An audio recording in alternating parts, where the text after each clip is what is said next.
బతుకు ఆడు ఆటలో మరణమంటే ఏమిటి?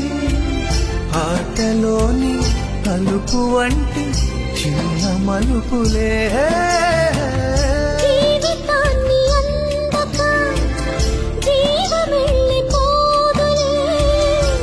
ఆరిపోని అణిగిపోని చిరంజీవిలే, తల నిండుగా శీర్షులే ఇక నిండుగా ఆశలే, యముని పాశమే బిగుసుకున్నాను.